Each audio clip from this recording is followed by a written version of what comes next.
Hello, welcome to a special holiday edition of Talk and Review podcast. I don't usually celebrate Christmas, and I know CT doesn't really celebrate it either. Mm, Um, but for I for our own celebrate individual reasons. I celebrate all Padoru memes though, and so therefore this is the day of Padorumas, right? I usually celebrate Yule or Saturnalia myself, but like I said, neither one of us had anything going on tonight, so we decided to broadcast our usual Gushcast. We're doing more episodes of Space Brothers. Um, Before we get to that, though, it is a holiday, and we've been broadcasting together for a few years now. I did get CT a present, and he is ready to open it live on air. Oh boy! Usually it's some manner of weird, obscure weeb stuff, and it's in bubble wrap, but it's in bubble wrap twice. So It's well I guess protected. yeah, it's very bubbly. Now, is it going to be something that we talked about on our last thing? Did it come up when we were talking about our yearly favorites? Nope, not at all. Not Didn't at even all. get mentioned once. Didn't get mentioned once. Wow, how horrible is it going to be? Oh my gosh. The outside bubble wrap was easy. The inside is a doozy. And I don't have a knife nearby, so I was fracturing it with a pen. But I think I got it. So, well, it's got a very Yuri cover. That is Yep. Simone, the Endless Melody Collection. It is a complete series this time. I did not just buy you volume 1 and call it good. Yeah, 5 volumes. I like it has a Yuri fan badge on the back of it. Studio Dean. It's an Anime Works. This Media one Blasters. is long out of print. Yep. Yeah, no, I've run across it a bit, but I haven't watched it, so good for me, and thank you very much. I still have to wing my thing out, and it will have one weeb thing and then one, other thing in it. So yeah. But I'll wait until the holiday insanity is done because I couldn't get it out before then. So yeah, no problem. I'm not worried about it. I was more this year. I was a lot more concerned with other people's gifts rather than what my gifts are. I don't really care what my gifts are this year. I just wanted to spoil my friends and family. That tends to be my approach most of the time because certainly I like receiving, but when it's more about trying to find something interesting for the family and such. Most of us have stopped doing things altogether. So yeah. I think COVID kind of stripped off the last bits of it. But the other thing, and this is a very important thing, the other thing that I was doing was keeping track. I was curious if a chapter of Space Brothers would drop because they've been coming, late. They're monthly, late in the month. And so on a hunch, I checked, and indeed a chapter dropped today. So obviously to celebrate the first night of Hanukkah. Obviously. No other reason than that. It is. We are in some high drama at the moment in the manga, so I'll let you know where this happens when we get there. But that's going to take a while. We still got some anime to finish, and then quite a lot of manga to go through. So, yep, we do. So we're going to be busy for quite a while. But I'll just let you know that the chapter title is Last Words, and I'll leave Interesting. Interesting. So, where the heck are we in the anime now? We gotta go do that thing. We are. I know we ended on 60. We're ending on 61 today. I think we started what on 50. We're starting on with what 56. We end on 60 today. In Oh, fact, okay. we started on 56. We ended last time on 55, where they got out of the desert training and met a nose picker of some sort. I believe. Yeah, Pico. That seemed to Pico, be his Pico, defining Pico. trait. I'm sure there will be nothing important about Pico. Nothing important, nothing dramatic, nothing feelsville. So, but yeah, we left with him and Vince revealing a connection between them. They were meeting Indeed, at a they even bar, have their own handshake. and they fisted each other. They did. Although maybe I should rephrase that. Every note, of course, talked about them fisting, however, because that is funny to me. So there we go.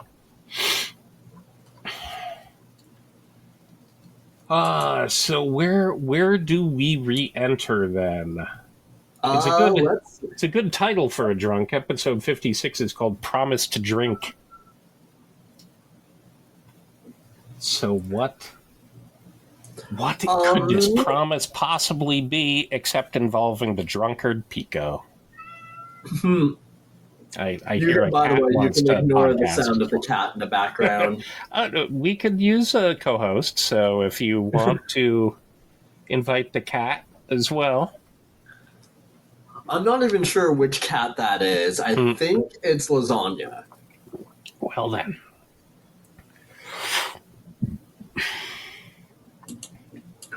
But, alright, so getting into episode 56, Pico, I don't remember if it's this episode that we see him just sitting there reading the magazine or if it's every episode that he's reading the magazine. But yeah, I do remember I do remember one thing I loved about seeing him on the couch just reading the magazine was the title of the magazine. Did you happen to catch that? I might have, but let me quickly check my notes. I think I missed that in my notes, so He is reading Cherry Boy magazine. nice. Which I saw that and I laughed so hard. Sure. I had forgotten about that entirely. But yeah, he's on the couch, picking his nose, farting, and reading Cherry Boy magazine. I wonder what that could be about. Houston Fruit Market, I guess. Well, it's obviously high-class literature. That is definitely true. But, yes, most of the episode starts not, of course, with Pico and Vince. We get a tag with them, but then it goes back to our Team E gang, Muta. Oh, what is it? Forgetting to prolong his sickness so he could be nursed back to health by Dr. Serica. Background chatter about the astronauts who will be returning, to Earth soon. There'll be 3 of them are being relieved. And of course, it will be Hibito and Damian and I guess the doctor going back. So, everyone's talking about that. And we'll have some consternation going on when more is revealed about Pico to Muta in this regard. But for the most part, they start, chatting about the CamSat project again. It's revealed that because they came in last, they have less budget to build with not by too much. They have $600 instead of $800. Although this is, what is it, like 2027? That goes way less than you would have thought it was back when it was written into the manga. So Yeah, no kidding. Who knows what the economy is actually like in their world right now? oh man, they didn't even talk about the effects of COVID on the space program or anything else. This is very poorly researched. This guy, what's up? I know. What is up with that? The heck. But amusingly, they're chatting with a what is it? They start chatting with one of Pico's work associates. Pico doesn't work for NASA. He works for a what are they called? Denver. I They think work so. they work for a third party contractor. And there's a very Zoftig guy in the cafeteria. He will show up later to extol the virtues of a Galaxy Spicy burger, but that will take a while. We'll have to get back to the manga at that point. But it's one of those things, man, that seems to still be very present in manga and anime in general, which is you just kind of have a fatty around, and they're always around when eating is concerned, and they talk about eating, and I'm like, what? Can you? This seems like, a negative stereotype that we could probably drop, but it still hangs Probably, yeah. around far too often in these things. It's gotten better, but it's weird to see it still hanging around. So he's chatting about because he also worked for Denver, so he's chatting about Pico and lets it slip that Pico is in charge of the Orion capsule project and the parachute system, which is, of course, the capsule that was brought into the space program lately, the one in which Brian J. returned fatally from. And of course, Hibito is going to be riding down in just a few days. This is the next time that parachute system is being tested again, effectively. They haven't had a return mission. A manned return mission since that time. So, of course, that kind of freaks out Muda a little bit. Was it in this episode or one of the other episodes where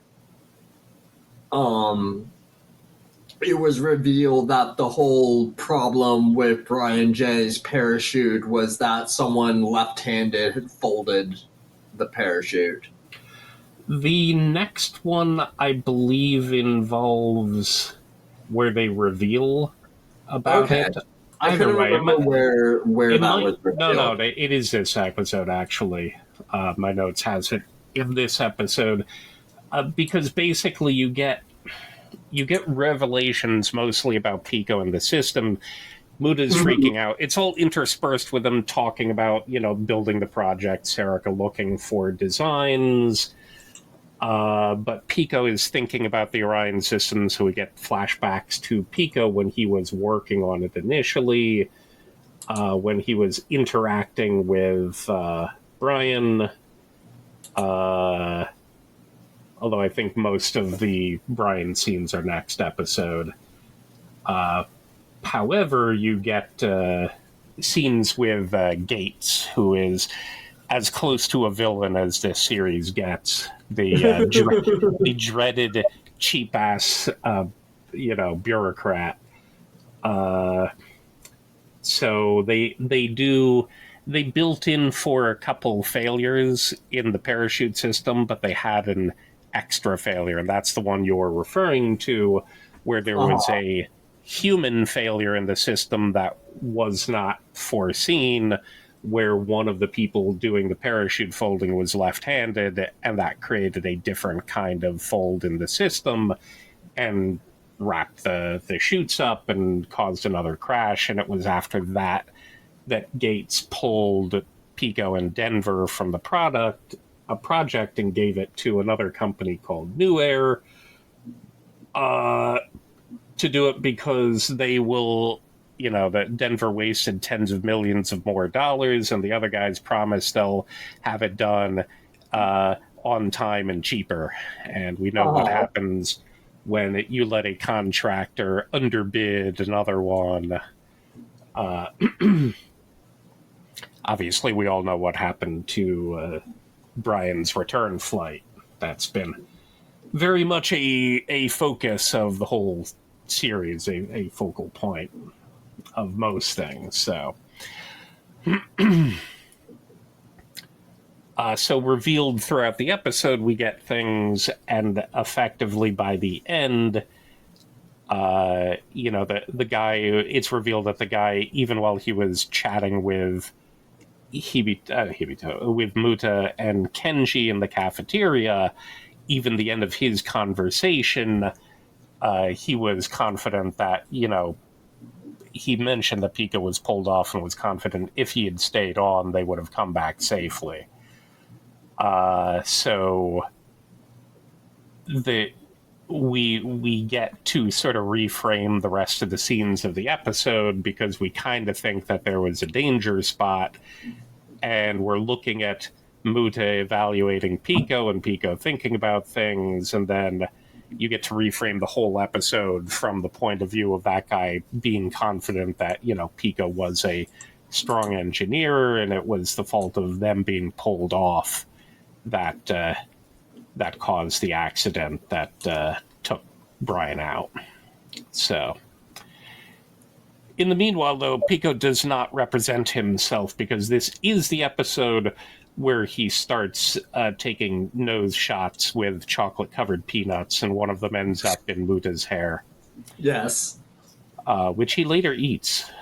He discovers it. I'm not sure how often that happens, but when he's scratching his head, he discovers a peanut. And then I think he kind of sniffs it and eats it, because you're like, oh, peanut. Do you often... You do. as one does. If you find food on you, even if you don't know where it came from, don't let it go to waste. So yeah, where were all of the Brian scenes in here? I think so. Because I know the next couple of episodes deal with flashbacks. Right. Well, not the Switch one yet. We'll get to Rick at the end. Starting at 58, we'll have 2 episodes of Pico and Vince flashbacks. I guess the Brian ones come here, as part of the back and forth. Pico's concerned, he's doing that. Brian is concerned that, things might not work out because he's watching the shoots and the system fail. And Pico's saying, no, don't worry, it'll work. And so the promise that's revealed here is made with Brian for them to go get a drink after they return safely, because that's all he wants to do. Get everyone down safe, go have a drink with them afterward. That, to him, is sort of the end of his mission at that point, is get everyone home safe, share a drink with them, and then they can talk about anything else going on. And of course, since we know that one was doomed, we can assume that his leaning into a bit more drinking than normal is rather related to his inability to fulfill that promise with Brian. And he's around, but it does make me wonder.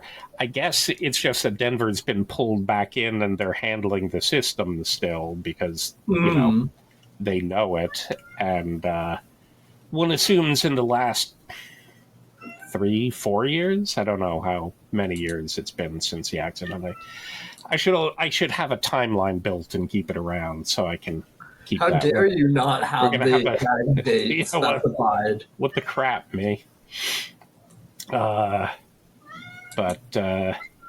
he wants to share a drink with someone after a successful return. So that's he feels like he's been held in hold since that time.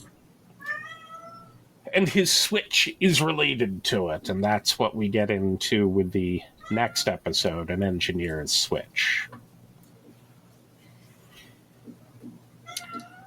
Do we want to go right into that next episode? Unless you had anything else with 56. Not really. Just that Muta decides that they should build two rovers in case one of them fail, which, excuse me, that sounds like something that all of them should have thought about, but then hearing it, it's like, yeah, you know what? That makes sense. Right. Was that in the previous episode? No, that was in this episode. 56. Okay. Yes. Sorry, I skipped because I went by. I skipped. So yeah, that's part of basically that leads into Pico paying more attention to Muta because we get to see from the audience view Pico's, scoffing at a bunch of stuff. Yeah. And of course, as you were implying, the important part of this is we should plan for failure. You use the budget, you assume you're going to fail with one while you're going through all of your testing, and you have enough to be able to get through it. Mm-hmm. I forget what the phrase is, but I believe this is one of those times, when you build something, you must be ready to spend time and money on failure. I don't know if it's an exact quote that he shares with Pico between, Muta and the team vis-a-vis Pico and Gates, where Gates doesn't understand, but Pico, gets a connection to Muta here. And that'll lead into the next episode where they're doing a bit more about the ways to build the CAMSAT in general. He's not helping them in any way, but he is sort of monitoring them. He's listening in while he's, playing with his penguin toy here? Yeah, I think he's worked his way up to the penguin toy. I think he got tired of his handheld video game at this point. That is the worst game, too. That video game, I do not know. That's sub, freemium game. It's just a little dude jumping over. It reminded me of those digital Tiger handheld toys from yeah, exactly. the 90s. You can move forward and back, but yeah, you press the button and the LEDs in the jump up position are lit. And then the moon crater goes below you. It's very bad. I would have been, much more excited if they'd made sort of a mini version of something like Moon Patrol. Or even if they'd paid to be able to use Moon Patrol there, that would have been fun. But instead it was very bad. So yes, he's more transfixed with one of those push-button penguin toys where they go down the slide and hit the bottom of a stair, and you push the button and the stairs chunk up and bring them to the top of their slide, and they go down again. That would be very annoying for anyone there to hear someone going chicka chunky chunky. Yeah, it does amaze me that Pico is obviously brilliant, but he's also so easily amused. Maybe that's the thing. Maybe he's got such a dramatically firing brain that the only way that he can slow it down is either drinking, that'll take the edge off, or by playing with something that is so stupid that it allows him to detach from his engineer brain. Yeah. They do they do talk about the flyback method. That comes up because one of the ASCAN teams are going to go that route. And they're considering, oh, wow, that'd be great. Yeah, we don't have to worry about any obstacles on the ground. We can just fly it back. And I'm like, I think she's the one, or Nita or someone asked, "Are there any cons?" And is like a bird. Like, yeah, but no, there are probably cons going on here. Like the wind. But yeah, there couldn't possibly be cons for something which only has the ability to float down in a parachute in the wind and a tiny little capsule fan to blow it around. I guess we don't know all of the rules of it. You probably have to bring the whole rover back, but if I was thinking about it and doing a flyback, I would think you build a little cage that you put in the robot and you launch your rover is in fact inside and it pops out with wings and stuff, so it would turn into a glider from a high altitude rather than having to fly with a parachute, which would be at the mercy of the wind the whole time. But yeah, well, I mean, I don't know the rules. One team. I did look for this contest. What is it called? I have it down somewhere. The dang it, the comeback competition. That's what it's called. Yes. So it's because it's open and a lot of people can join in. The ask hands are being used, are being encouraged to go through this for various reasons, which Muda will kind of sum up in episode 60. But what it says, so I looked for it and I found it. I don't believe it's gone on in a while, but at the time when he would have been writing, there would have been some that had been running for a period of time. Not a whole lot of information online about it and who was joining and what it was doing, but it was pulled from, a thing, and they did talk about, flyback versus ground, so I almost feel like he read that same article and was, this would be good.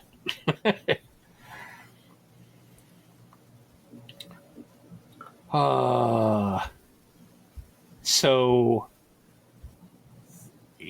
after they rule out flyback, because first of all they've lost a lot of time, they shouldn't be changing things at this point because they have a bit going on, but they're talking about tires, and that the tires of their current rover are too small, which Muda picks up on, but Pico had already thought about.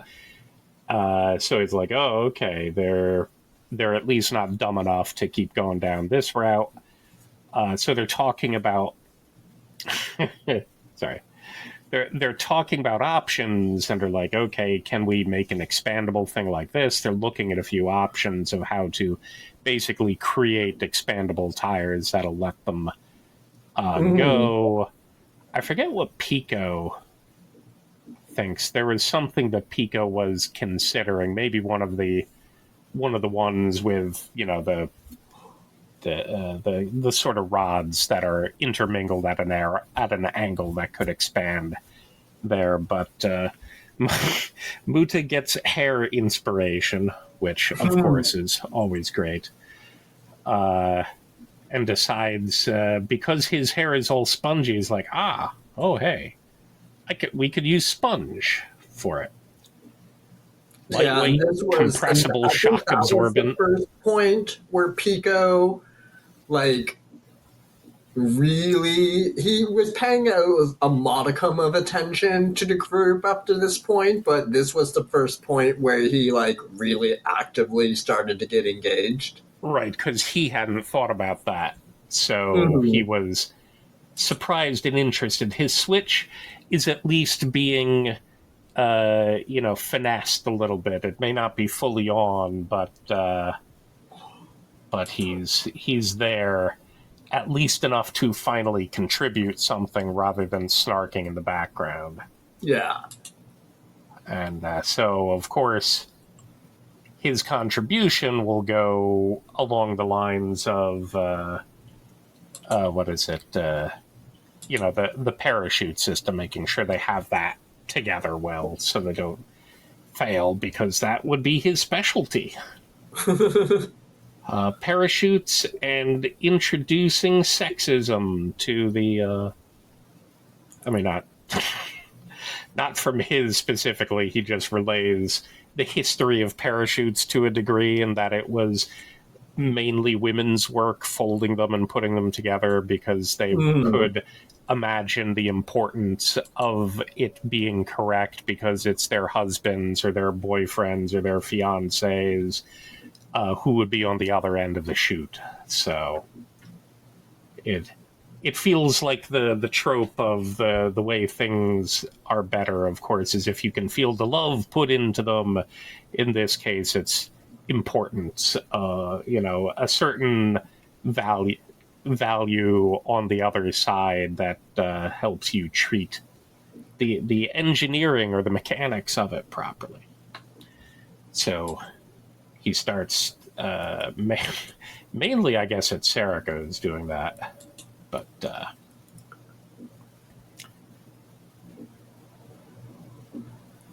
I did enjoy one of their jokes in here, though. Which one? Sorry, there are a couple of them in a row. One of them was because when Pico was introducing that, and Muta was thinking about being on a mission or something with the chute system, and Serica looks at him and is like, "If you crash, I'm sorry." But there were a lot of beeping during, testing with the programming and other stuff, which in the way that they were beeping, they describe it as pico pico. That's the sound of the beeping from it. And of course, when they would say that, Pico would be like, and look over at them, and then they're making name jokes the whole time with his name. Because they had to get the reversal system going. They, what is it? They're testing out in the field more. I think we saw it climb a rock almost vertically. So that did not seem like a likely proposition. I feel like anime Lupin has influenced the show. Excuse me.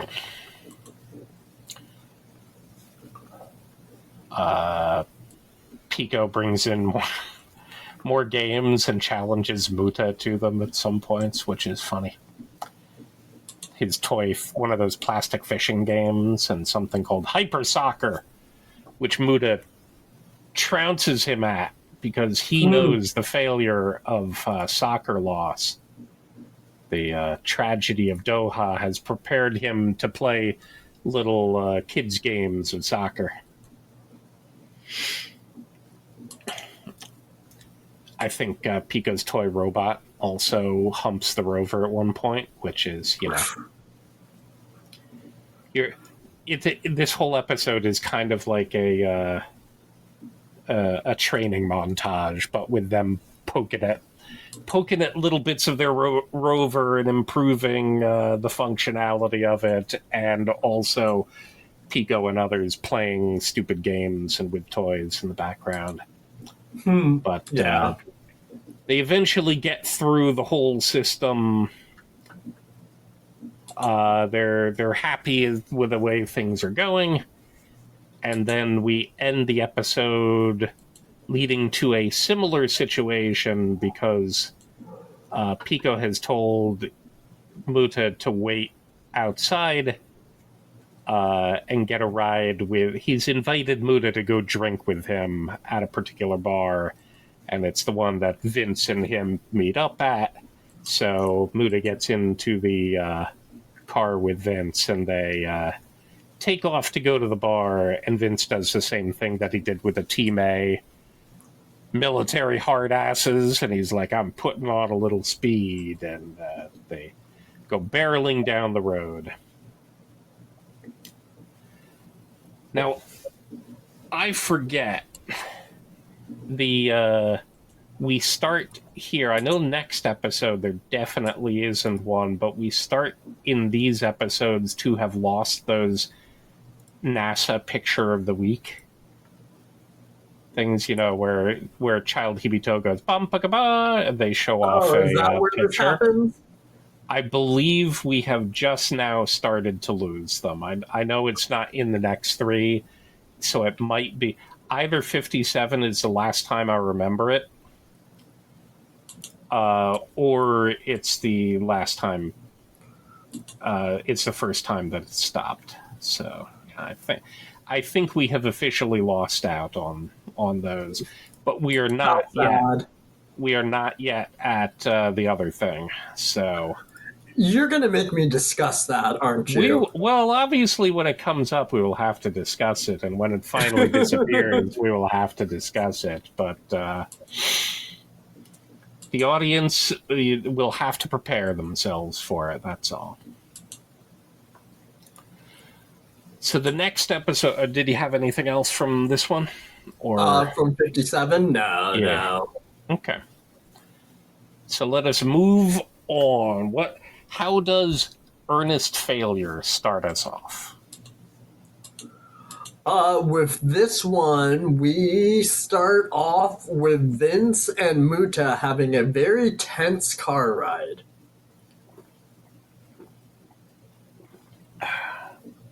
I mean, it's a little bit pratfalled. I know they start with it because Vince is impressed that Muta isn't responding to his "I'm gonna go faster." Which, by the way, I totally would have. I hate it when people drive fast.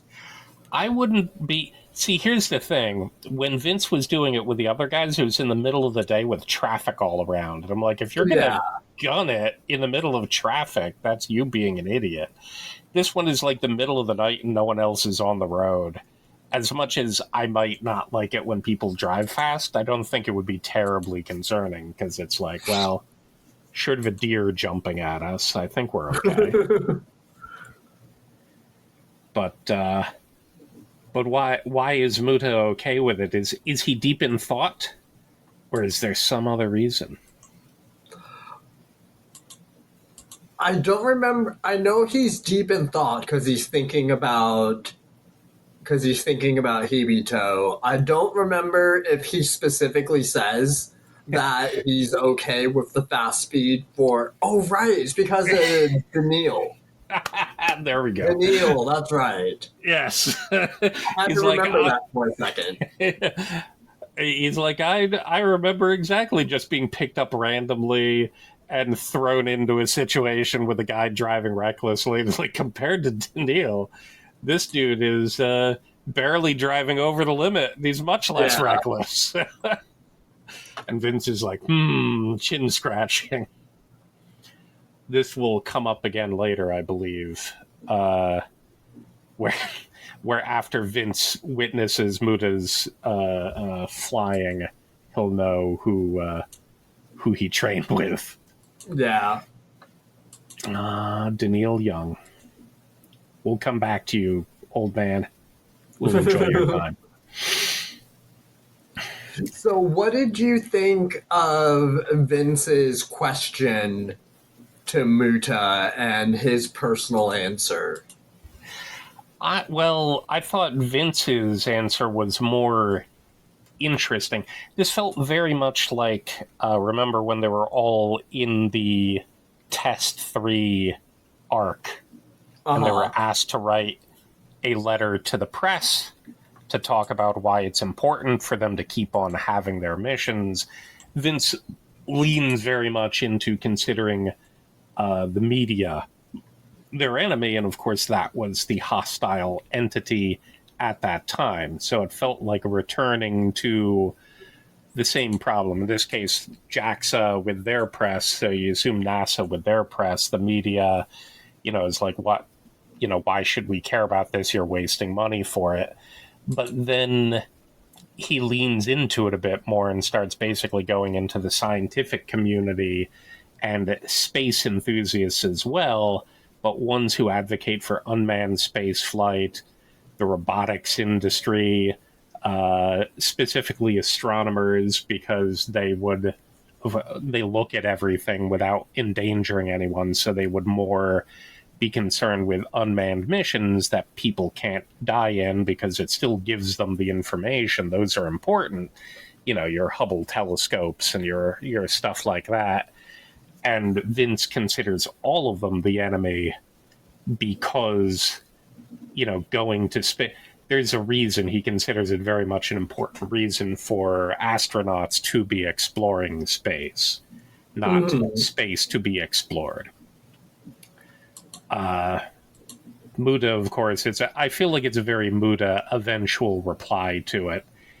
He's sheepish in the beginning, and he's like, he can sort of understand the media thing that's come up before, but shouldn't anyone who's interested in space be considered an ally? And of course, Vince has already mentioned he knows that Muda put on his thing that he was inspired by, connected to an astronomer, Sharon, and feels it necessary to basically mention that, for him, his enemy has been himself.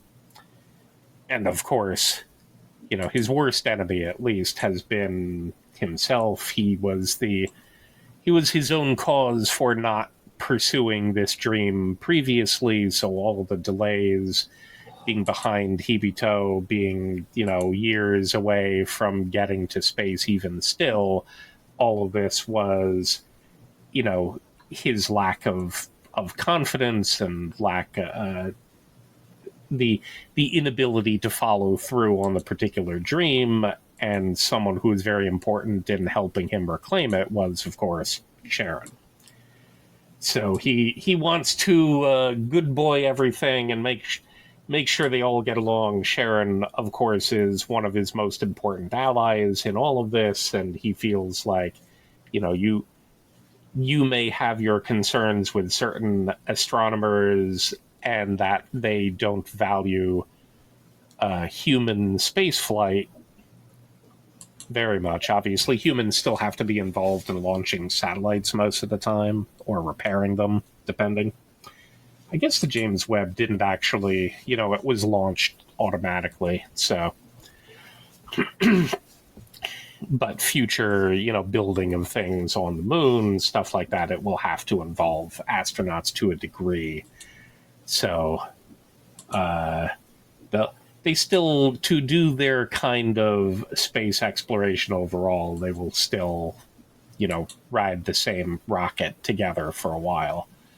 But I guess I can understand that Vince considers, their focus is not astronaut-based flight, and his focus is. I feel like the answer, of course, is very, very extremely Muta.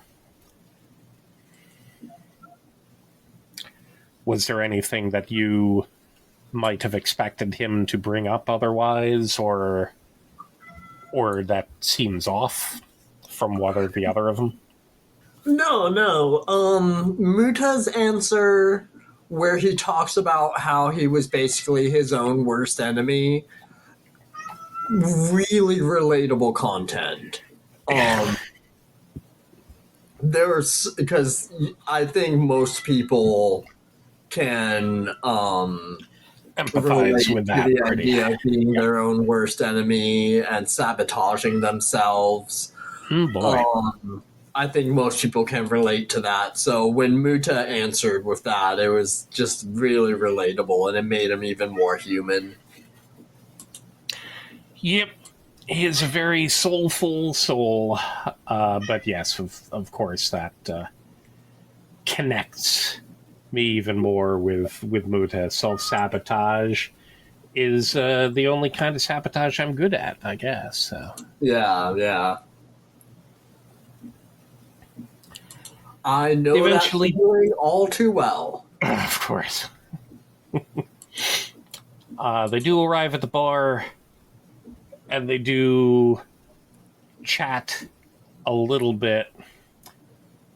It's kind of funny because even though they're there and you get a little bit of the whole Muta and Pico and Vince dynamic, of course, most of it is just to immediately go into a flashback to the childhood of Pico and Vince and their Yes. friend Rick back when they were 15. We saw them at the very top of the episode. We saw a failed rocket launch. Mm-hmm. And they cut it up. They cut part of the fuselage of their exploded Penguin 14 into souvenirs, and we've seen Vince with that, and we've seen Pico with it now. But most of what's going on is looking into their childhood. So, where precisely does that take us?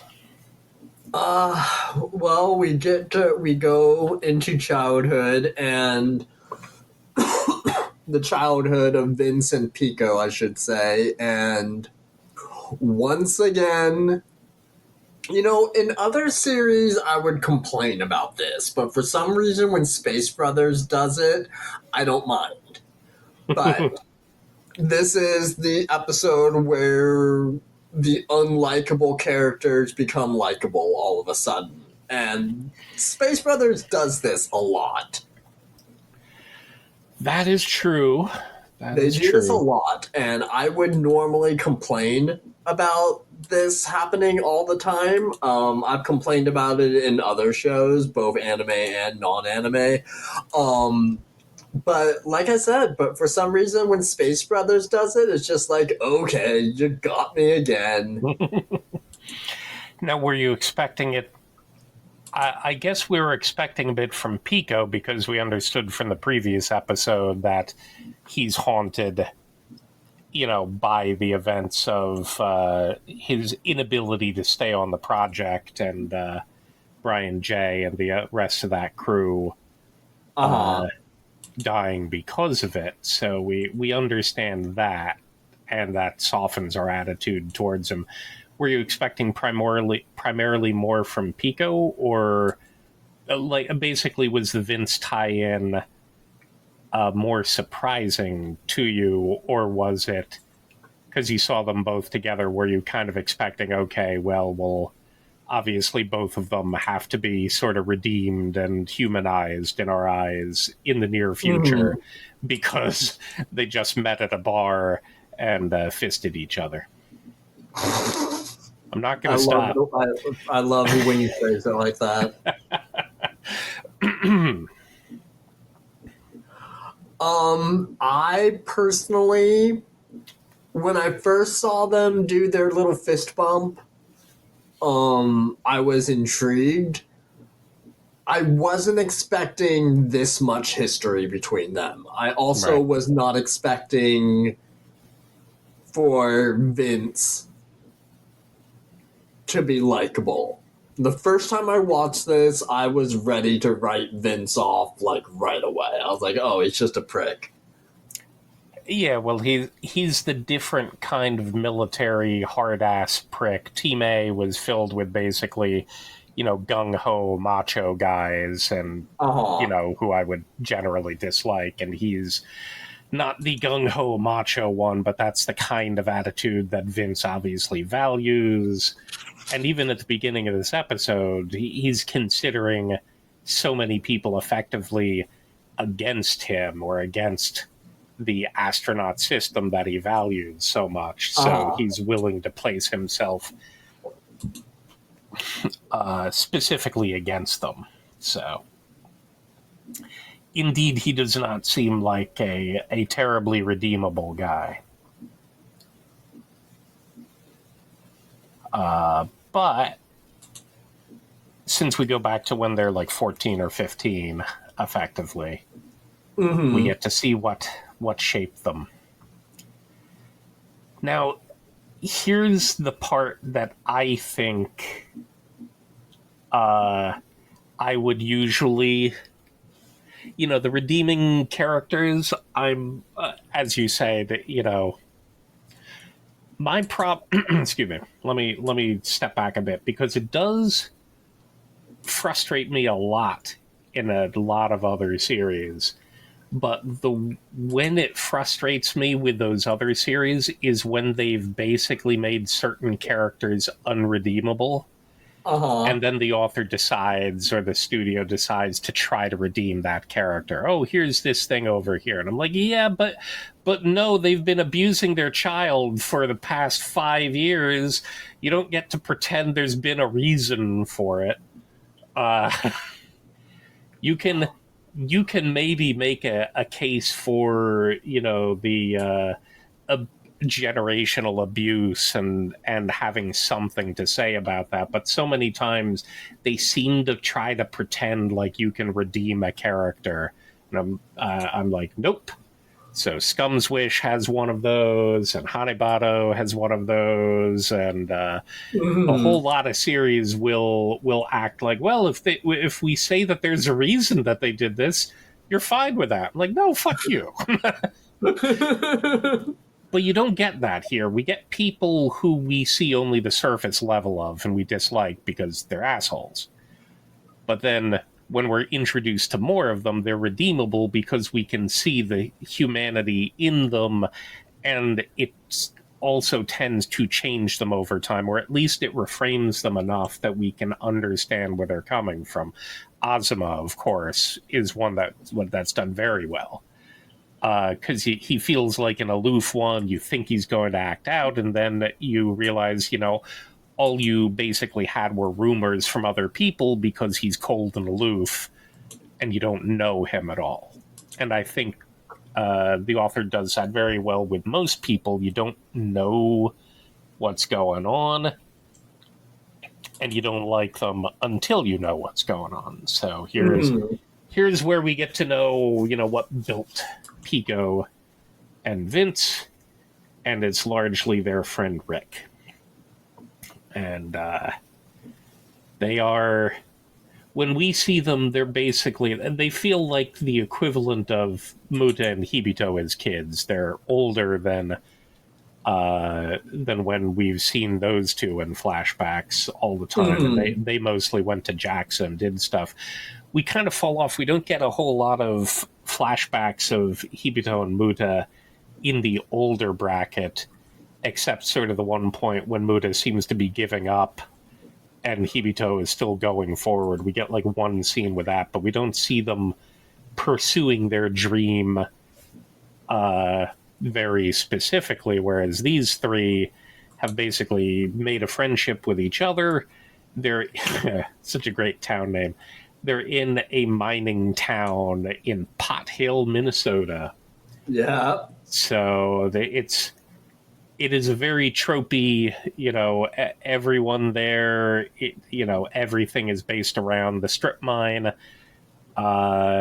You're expected that you'll go work in the mines. It's playing up very heavily the trope of, you were born here, you're never leaving here. And so when we meet our trio of kids, they're dreaming of the stars. And they're building rockets, and that's pretty cool, frankly. I mean, it seems like a good hobby. They're not just doing model rockets. They're doing actual, you know, full on rockets that are the type. If anyone's watched the movie October Sky, that seems to be the kind of rockets they're trying to build. Small scale ones, but ones that can fly up really high. But they're Yeah, blowing yeah. up a lot. So I did think that it was interesting because usually with these model rockets, they're not made from metal. Most of the time, I believe they're made from really strong plastic. Um, so I uh, did think it was interesting that the rocket that they were building as kids seemed to have some metal components to it. well, they obviously flew model rockets at first. They just kept up with rocketry, and they're doing Mhm. it with. One assumes that they have pipes and other things that are available to them because of the nature of the town. It's still a very engineering, technology focused kind of thing, but obviously around the requirements for running the mine. So we got to see even the introductory sequence showed them in a field and kind of, there's a rusty fence around them and rusted out excavator, the shovel ends just sort of abandoned in the field. So you get a feeling that they're using scraps to try to maintain their thing. They're all very excited. They love watching NASA stuff. They are dreaming of getting out of the town. The only the only unrealistic thing that I feel about it is it's weird for Rick, who is the most exuberant of them, and probably, he's largely their leader as kids, but they're all talking about the jobs that they want to get. Like, Pico has some engineering design, so they're talking about a ship that he would design. Vince wants to be an astronaut, but Rick wants to be a mission commander, essentially. He wants to be Krantz and do the mission command. And I'm like, that seems weird. As a kid, I wouldn't have thought. I'm like, I want to do mission control and talk to people from Houston. Like, that's not the dream. This feels like the wrong dream. It also feels incorrect in that, as far as I know, all of those people go through astronaut training first anyway. They'll just eventually settle down and become mission leaders. I'm not sure how many of them come up and they're like, I was a lawyer and then I became a NASA. I like to chat with people on the phone, so I shall be a mission commander. I'm pretty sure most of them are just astronauts who are experienced enough to be able to lead missions because they understand what's involved in them. But possibly ones who've been grounded. But when you think about the Apollo missions, obviously everyone was sort of specializing together, so there's a bit of a difference. But that seemed like a weird thing to be so focused on. But it makes for a more compelling story of the three of them. Vince will fly in a ship Pico builds, and I'll tell him what to do, as it were. They all have a dream that they all get to share together.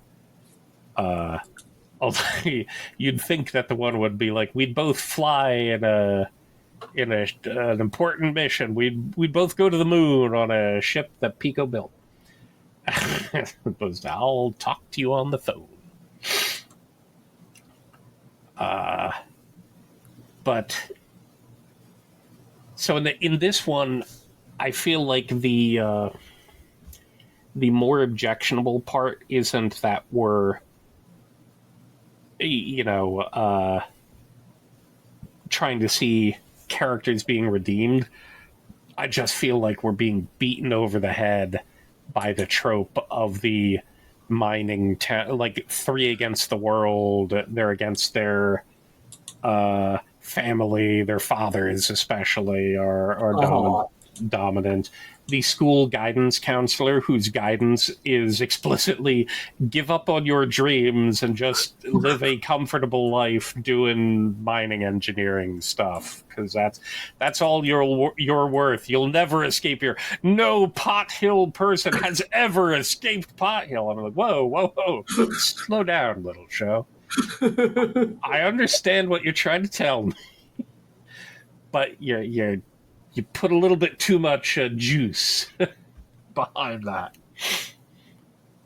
So that if I were to, get my heckles up at all for anything here, I think that they just leaned a little bit too far into that. I feel like you can get the whole don't give up on your dreams, keep them important, do exciting stuff without having to have your father beat the crap out of you. Yeah, that was... I never had the problem growing up where my parents tried to beat a career into me. I had the issue growing up of my parents hitting me, and I had the problem growing up of my parents wanting me to go into a career that I had no interest in, but never both at the same time. Oh, whew. Wait, no, those are still bad. So yeah, but even still, I related to young Pico and Vince and them being told give up on your dreams, like full stop, period, end of sentence. You will never amount to anything. Yeah. I related to that as well because yeah, I did have that growing up as well. Um, but yeah, like I said, that was still relatable to me, and it was still enough to humanize them once again, which, like I've said before, other series I would complain about this, but the Pico and Vince came across as human from this. I know with some people, they consider it a flaw with the work in general. Basically, that drama doesn't come up the same sort of way. There obviously is some, they're just of a much different sort.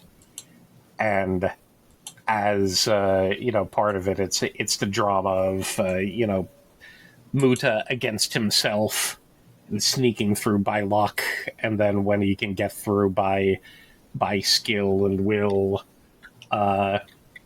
things going wrong during a mission, trying to get past. You have to succeed in competition with other people, but not to the degree that you normally think. They're not doing tournament arcs, and the winner gets to be an astronaut, and the rest of them all get to go back to the beginning again and fail. So for some people, the lack of certain recognizable drama goes, I like that effectively when the drama does pour in, it's, oops, we drove our buggy over a cliff and we're going to die. That is, that's been the most, the largest amount of drama that's gone on so far. So that's the kind of high drama that the series gets, is a problem that you have to overcome with science and technology and teamwork and cooperation. That's why I describe this series most of all as human inspiration and aspiration. And of course, that's what we get from their background here. Is we get, what did they have to fight through to get here? What did Muta have to reclaim? What kind of inspires you to go to this? We see, through Serica, why she wants to become the very specific person that she has become. And so the drama comes through differently, and it's really not in a butting heads with each other sort. That will definitely come up. We've seen that between Pico and Gates will be an entity who will be around for a while. But I like that in the end we're we keep having people that we want to root for and hope that they can make it through, and they just kind of add more people to the people we want to root for. Some people are pretty cringe, and maybe we want them to go away, and we don't need to root for them precisely. Some people we do want to go away, but for the most part, every time you're pushing it further, the way that the show pushes things further is it just kind of involves more people. We'll leave some of them behind, but even, to the end of these episodes, we will reclaim someone. So I love the kind of arcs that involves. And in fact, we get another we get in here another connecting factor, because we see even when they were 15, the ISS, which we already know was important to Hibito and Muta as kids, that Serica likes to see overhead and dreams of going to be able to, do medical research that's not possible anywhere else. We see them be like, okay, well, the ISS will be flying overhead on this day. We can get a good sight of it. We know that this inspiring young astronaut, Brian J., who on his first mission aboard the ISS potentially saved the lives of everyone there because he responded to a situation before it could get out of control. But they're there. They value very highly that kind of connection to it, and they'll talk about it later as well. I guess Rick talks about it to begin with, just being like this. Our dream, we can see our dream overhead. As much as Pot Hill, Minnesota sucks flying, we know that there are people up in space on that thing that we gotta look at for like 10 seconds. We know that, we're inspired by their actions. We want to be a part of that. So, and apparently your cat wants to go there too. Yes. Very inspired by the ISS. I do not blame. Hibito and Muta, of course, use that as kind of the star of their dreams, and just always looked up at it. So it's interesting to see that before. Now, this is another thing where I'm not sure about my timeline, because we're in 2025, 2026, whatever the year is there. But then when was the ISS put in space? How old are, Pico and Vince? We know that they're 15 in the flashbacks. But we don't know how old they are now. So how much time did that represent? I guess they feel 40s to me.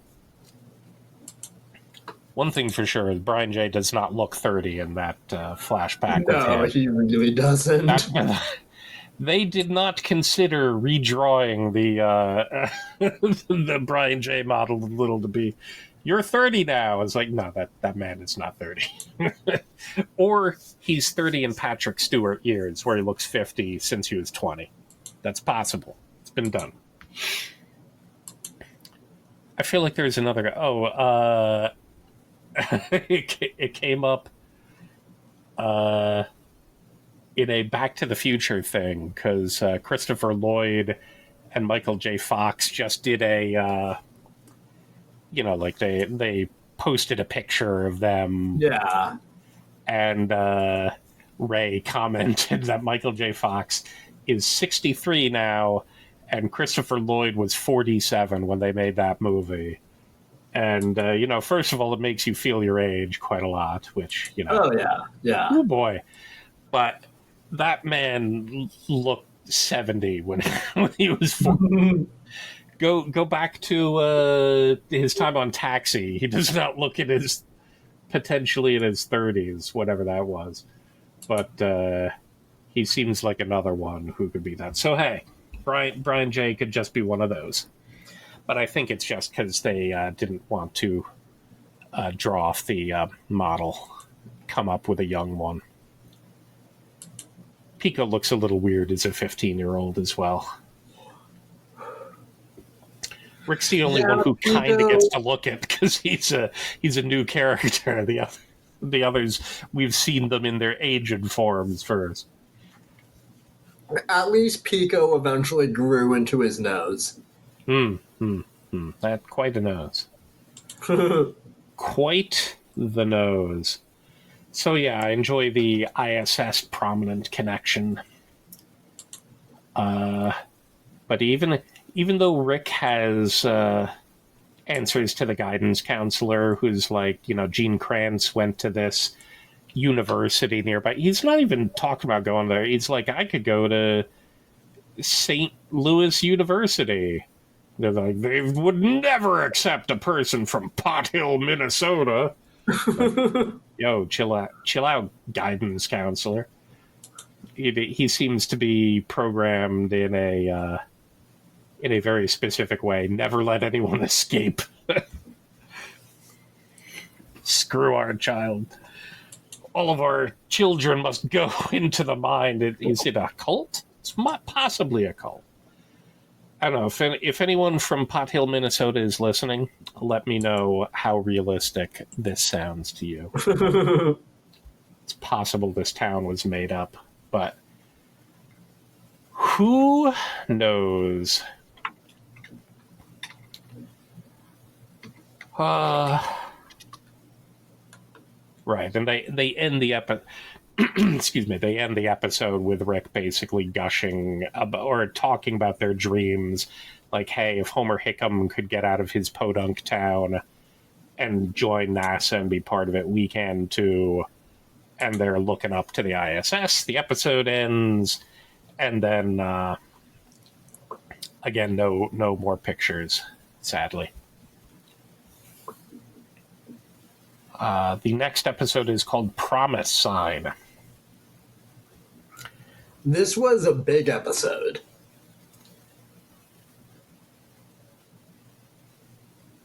And it begins with Pico's very big pockets. Yeah, I mean, this is the episode where Pico and Vince find their resolve after the death of Rick.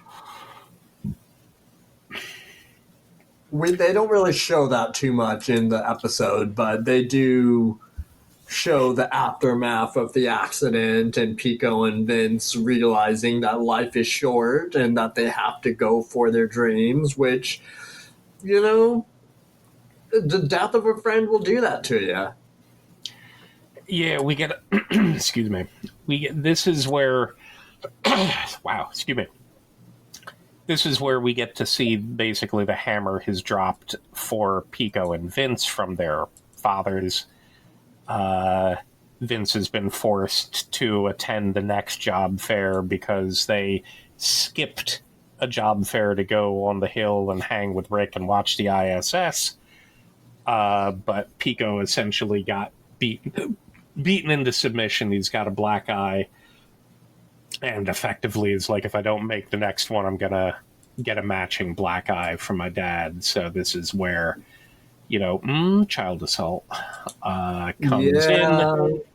The guidance counselor effectively confronts Rick again from a superior tone of voice, being like, well, we've already committed so much pressure against your friends that they have given up on their dreams. Ha ha ha.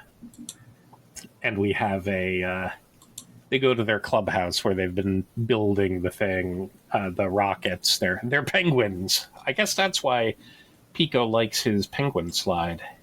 He's had a penguin focus for a long time. But they've sort of already put their mementos back on the bench, and when Rick confronts them about it, they basically say, look, we can't do anything. Some dreams are too big. The mine is, at least you can live a comfortable life. And Rick basically said they're unwilling to do their promise sign, essentially. I won't call it fisting each other. Their fist bump anymore. They do sort of a triangular kind of fist bump, and says, well, what does he say? I forget. We managed to find each other in the sticks. I consider that a miracle in itself. I thought of you as brothers. He's building up to essentially, what is it? If you aren't willing to bump fists, then forget it. Go work in the mines. I'll never give up. And he leaves. And then Vince's childhood narration reveals that, we would regret that for the rest of our lives, because when they were attending that Sunday, they went to attend the job fair that they were forced to go to, Rick got into a bump, essentially, with a truck on the road and got forced off into a frozen over pond. And that is how he died. And that is how they got their resolve. We don't see anything further. We just see that, life is short. We can't waste time on stuff that doesn't excite us. Yep. I assume that Vince goes into the military to get out. That is at least a little funny that they're not considering that right away, because that seems to be... I mean, it's a rather abusive thing in and of itself, is that for a lot of people, joining the military is the only way for them to escape a cycle of poverty or a particular situation. It's not great, but for Vince, that's probably the option that he went to. His way out is that way. We're not sure how, Pico ended up going there, because he would need explicit training, and if he left home to go pursue it, maybe he went through the military as well eventually. They don't really specify which path Pico took after Rick's death, just that he eventually makes it to his dream. Yeah. So they kind of gloss over that. They do, because they're still 15 and they can't really escape their own. I feel like it would add a whole lot more. It's like, we need 3 or 4 more episodes to do this. And it's like, we know where they are now. That's good enough. All right. Whew. So yes, they don't go an alternate path and have to recover. They still probably have to fight through quite a lot, but they don't lose their way. And they do eventually get into NASA, into space engineering. Although Pico is not designing spaceships, so we can consider him a failure. Wait, no.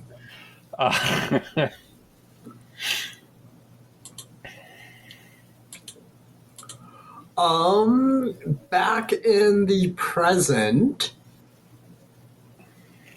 we have various stuff going on as well, including Freddy giving an incredibly long poem to welcome the new astronauts to the moon base. I feel like he may have considered that more inspiring than it was. Hibito was bored out of his mind. So bored he didn't even know when to ring the bell. The one thing that... Actually, no, you know what? We're going to save that for our next episode. Okay. There's something that I want to bring up, but not yet. Gotcha. You mean our next podcast, or when we're talking about 60? Our next Gushcast. Okay. So yeah, it'll have to wait until then. Yeah, with Ozma and 2 Russian cosmonauts are there. They seem to have come aboard a Russian launch system. This is something I find interesting because they seem to have more of a joined kind of space program, which will become important later. We're just sort of introduced to it now. Even though I think they talked about, they're still not really sharing a whole lot of space system stuff, because they mentioned the parachute system previously, didn't they? Or am I dreaming? I feel like they mentioned the chute system in some fashion, but I might be going a different way. In that they, the Russian space program kept using chutes, but during the shuttle series, we got out of it, so they only got back into doing a parachute system previously. So it felt like they weren't sharing technology, but they are still sharing missions in some fashion. So yeah, we don't get a lot of look at it. But we do get some obligatory flashbacks of the events of the previous, moon mission, and Azuma and Hibito's relationship, and that he effectively owes Azuma as one of 3 astronauts his life. So you get a deep bow and then smiles and bro hugs and that kind of stuff. But then we zoom out to Muta watching them on TV with Kenji and Nida.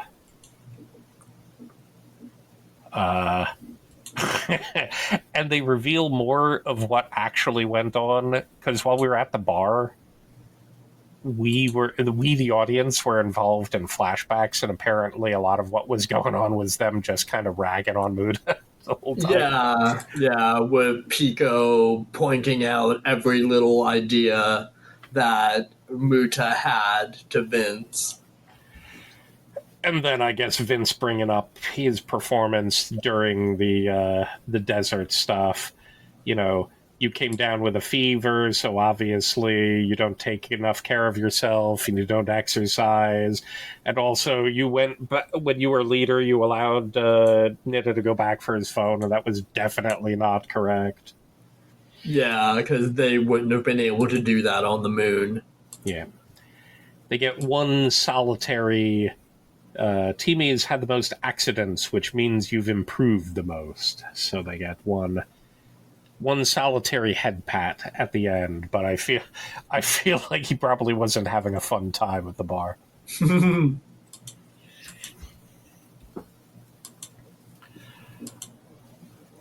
But then we get back to the comeback competition. We do. They notice a team of Japanese folk, or possibly.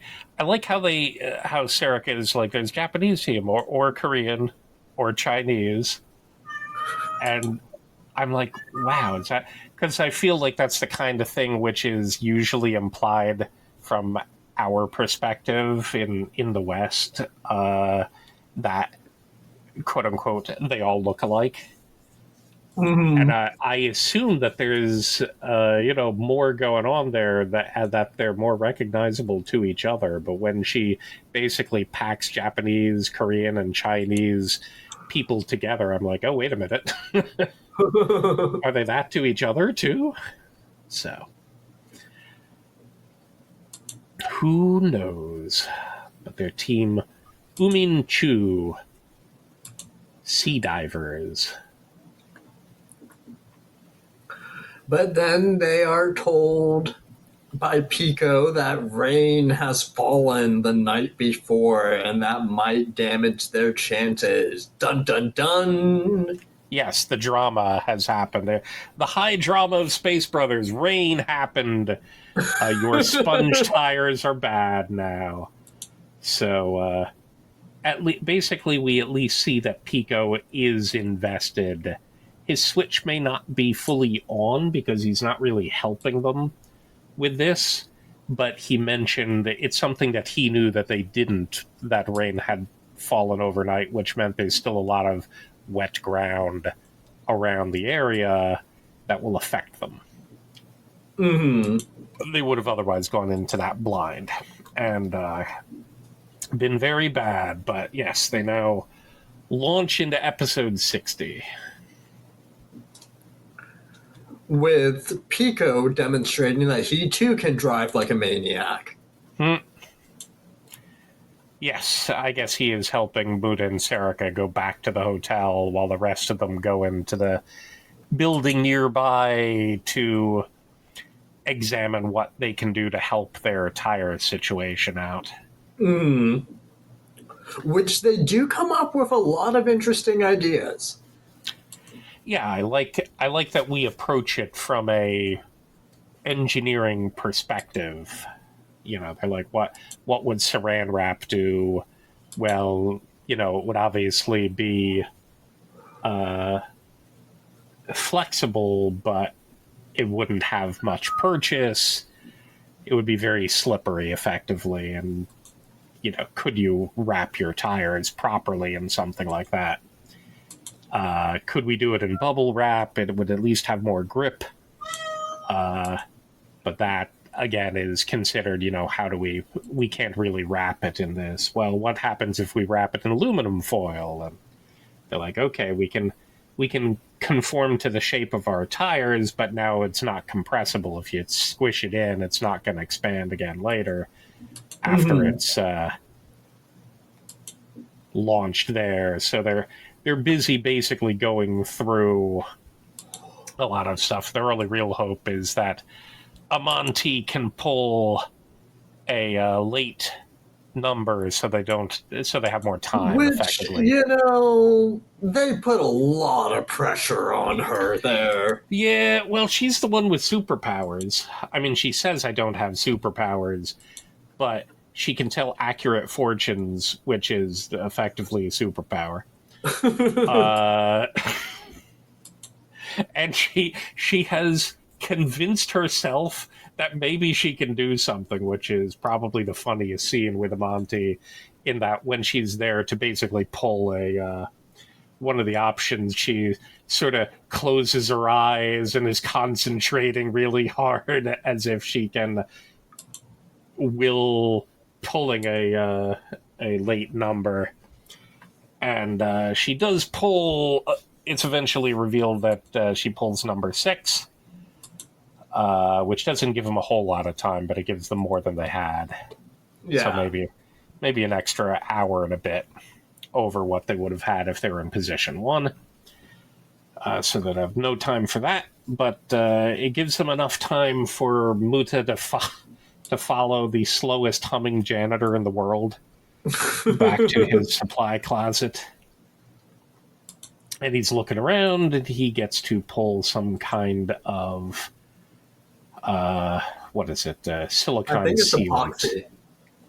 It's an all-purpose silicon sealant, mainly there Oh, for tiles. But of course, yeah. it's tiles to prevent water from getting through, so it's considered an okay idea. And he has an inspiration when he sees a little, lost and found box with a Lego spaceman in it. And here is possibly the most me thing that you can put in this show, because I was definitely a kid grown up on space Legos, and Hmm. that's a classic. Man, how old is that thing? What kid would have had a space Lego man who basically was from the early '80s? Because they would look different later on. But that's an original red space Lego guy, and he grabs him Well, it's to serve an entirely important possible that role. it's been there for a lot longer than implied. I suppose it could have been there for 28 years, something like that. But they'll race back and do stuff. Muta's idea is to put a thin layer of the sealant on the tires. Serica grabbed a hair dryer, which helped them cure the sealant layer. Their hope is just that it does enough that it makes it so that the sponge won't be so porous. And then it does the kind of thing that I always like with the Space Brothers. And I'm not sure if it's just a commonality that I don't necessarily register in other areas, but I don't have a lot else to concentrate on when watching this show. But they run the parallel, like, current action, which is them bringing their camsat out to be placed in the rocket, watching it be placed in the rocket, watching it launch, watching the parachute launch, with them in the workroom putting the final touches on it, because they keep Hmm. revealing a little bit at a time. That's like, okay, here is where our tires and sealants, so they got that working. And they bring it out, and it starts getting put into the rocket. We get a little bit of a scene before that with the flyback guys getting royally screwed by the wind and Pico gloating. which was funny. But then, when it's being loaded into the rocket, we get a flashback to the workroom with Muda saying a bit late, but I feel like we should have named it. And they go through a quick little naming scene, and they're Team E, and Pico's their engineer, so Pieko. Their rover is female. Not exactly the most original name, but it'll do. Yeah, I mean, they got a short amount of time. But we know he has the little Lego figure, but they don't bring that up. So they go back, and it's launched. And so when it's launching into the air, they go back to the workroom again, and it's like a bit late, but I'd like to add something. And it is like, that's not going to help. And Muta it adds meaning to it. And another cute line from Serica. I'm starting to feel more pressure that the parachute opens properly. And Pico goes, I guess you do understand. And when the chute opens and the thing lands, we get to see that they put a Pieko name tag on it, and the little red astronaut is glued there piloting. He's been named Hibito, and Pico gives the... Excuse me. What is it? Pico gives the the line like it. Names help you understand that as engineers, we are responsible for the astronauts' lives. Mm-hmm. I guess this also comes. We don't have Muta thinking about the competition here, but previously, when Muta was following the janitor, he's sort of doing the sum up of why they're doing that. It's not just a teamwork project. They have a scheduling time frame. They have a budget. They have to do programming. They have to launch a rocket, land a rover, and basically be like, all of these things are the way they can get combined on a mission. So you're doing the same work that the engineers do, that the support staff does. None of you are an astronaut, but you're meant to be thinking in a lot of the various ways that are otherwise involved in the missions astronauts go to, or go on, rather. So, and we get sort of the culmination of that with Pico, who is thinking, you're acting the job of engineers. It's important to always have your mind on the lives of the people, under your care. And that's what NASA had previously sacrificed in the name of saving a little bit of cash. And we the audience are given the, obviously, keep your eyes on what's most important.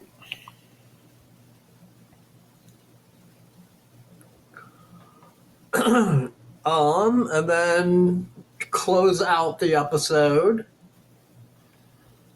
Well, how do they do?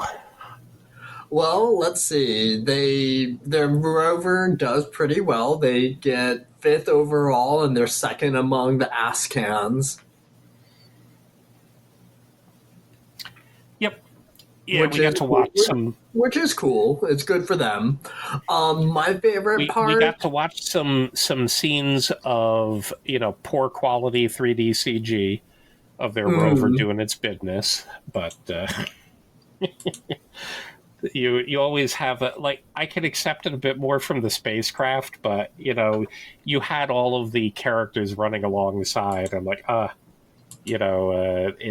it's running along in the muddy things and picking up bad lighting cues of the wet tires, and but you get to see everyone cheering and running alongside there.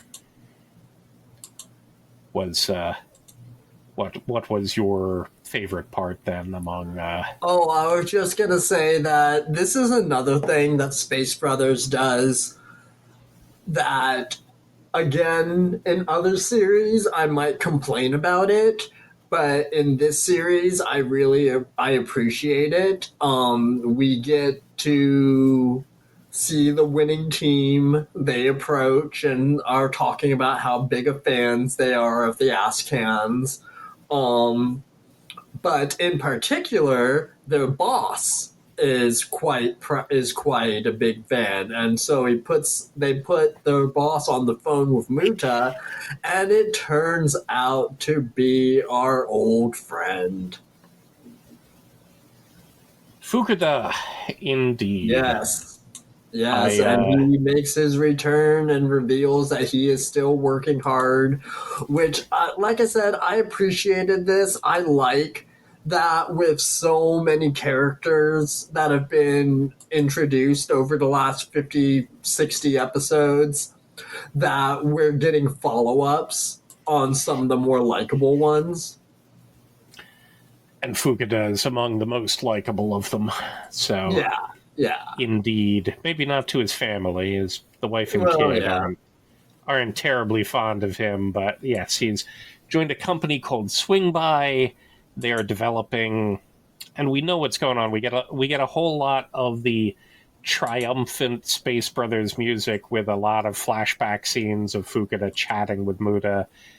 After he wasn't selected to go forward, but they hung out a bit prior to Muda Uh huh. going out to Houston, and he's joining a company, and they're trying to develop the first, excuse me, manned rockets.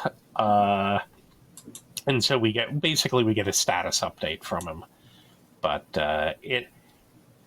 the revelation again, it's sort of the cheater way that the show gets to show off certain things, because the Swing By guys are a young team, and they were sent here by their director to show off a little bit. They're Uh huh. apparently the only ones who got to the target. They did it in record time, that kind of thing. They're showing off, and when they hand it over, saying their director wants to talk to Namba-san, and Muta's like, well, if I'm this person's fan, I should probably take it. He's like, Yeah. so we get a cute moment from Muta being, half embarrassed and half, weirdly proud, and trying to like, how should I act to this obvious fan? But then all of the background music, all of the noise cuts out. And it's one of those things that usually it's a surprising revelation. Again, oh man, there's a dramatic thing here. But all we really see is Muta's smile. And then when he says, it's been a while, Fukuda-san, obviously Serika and Nita light up immediately. The great music pumps into our ears, all of the flashbacks of other stuff, and we get a the episode ends basically with Fukuda talking to him and saying, we wanted to show off what Japanese private industry is capable of. So we're working hard here so that when your time goes to space, we'll be ready to send you in Japanese-made rockets. The Yeah. end. Which, And yes, I love that kind of stuff from this show. Certainly, it doesn't come across the same as here's this character we forgot about, and in this Deus Ex Machina scene, we bring him back in for a surprise save of our team who was otherwise going to get beat up by the big bad or something like that. mm, Even in your normal dramas or your rom-coms or other stuff, you tend to go through with a main cast and then a slate of supporting ones that you just kind of move by, and oftentimes you'll get from the author as well. It's like, well, I discovered I really didn't have anything more to do with this person. And so you're like, oh, what happened to them? And maybe they get brought in two things before the end in the big scene where the main character yeah. is like, oh, thank you, everybody. And you remember, oh, right, that character existed 5 years ago and I've forgotten about. Yeah. Uh, it's definitely not a cheap reinsertion, and I definitely like, especially with someone like Fukuda, but I definitely like, getting the check in and getting a different kind of thing to be excited about, which is what he brings with him.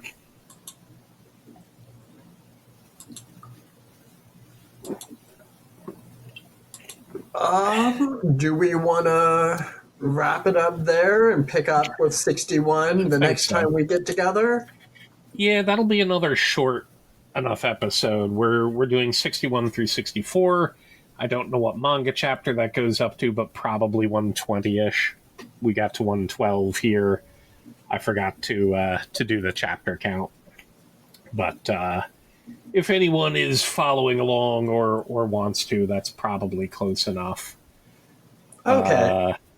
We're mostly in, 5-ish episode, and you'll have a 4 here, you'll have a 5 here, you'll have a 6 here, you'll have a 5 here, and that's largely so that we don't have to expand to like another 11 count episode or something like that, like we did with Yeah. the but the third test was meaningful. These ones give us shorter enough episodes to go in, but I think they tie together well enough. So we haven't really been chatting about the openings and endings since we've left your favorite one behind as well. I guess the Mhm. only thing to really talk about this one, I like this opening well enough, I but like I this like, opening as well. yeah, it's very nice. It's very satisfying. It's got It, a it's got a surf rock vibe to it, which I really like. yep, definitely has a bit of a yacht rock feel to it. It's got a nice jangly guitar in the beginning, but ultimately the best thing about this is the first prominent visual you get is Appo's butt, and that is great. You're behind Appo, and he's just sort of trotting along towards a rocket in the background, and I'm like, why are we so prominently featuring Appo's butt? There we are. This is the Appo's butt song. Oh. All right. Well, let's go ahead. Let's wrap it up there. Wrap it up, Furball. Yep. Thank you to, I don't know, whomever happened to stop in for a few seconds to check out what we were doing before moving on. We appreciate you. CT, I hope that you enjoyed your holiday present this year. I thought long and hard about it. It's got girls loving girls in it. What's not to like? I was hoping to find a good series from the mid 2000s or so that you hadn't either watched or Yes. heard of. So. So, wait a minute. You're saying you want to fill in my holes. Is that what you are? Is that what you are Didn't I saying? say that? Yes. Okay. This episode had a lot of fisting, and Hole you filling. gave a bunch of girls to fill in my holes. Excellent. Hmm. What year is Simone from? That is a good question. Has to be pre-Haruhi to be really on the ball with that. And barely. It's mid 2006. So. Yeah, it's mid 2000s. It's 2006. Yep. It's a 2006 series from Studio Dean. Yeah, and was licensed. How long has it been out of print? Oh, years. This Where did was you find it? originally released by Genion, I want to say. No, Media Blasters. They licensed it in Media Blasters. 2007. Okay. So, I had almost completely forgotten about them. not shocking. Not shocking. But yeah, But, okay. It was a Media Blaster series because they were releasing tons of Yuri back then. Yep, that's true.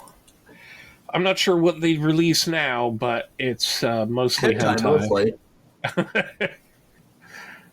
That is, they have not strayed too far from their independent film past. So, Oh, hey, what do you know? We got a bot. Hey, I didn't Good even... for us. Cheap viewers on Stream View. Excellent. We can hire some Stream Boo viewers. Yes, and they can and they even reminded us to remove the space. Thank you. Thank you, Thank you, chatbot. We appreciate you. Stepsis122.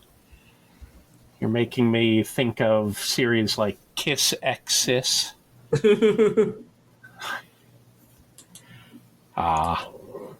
All right, let's go ahead. Let's wrap it up. Have a good night, everyone. Have a wonderful holiday. Hope you have a wonderful rest of December leading into 2025. And hopefully the world does not end next year.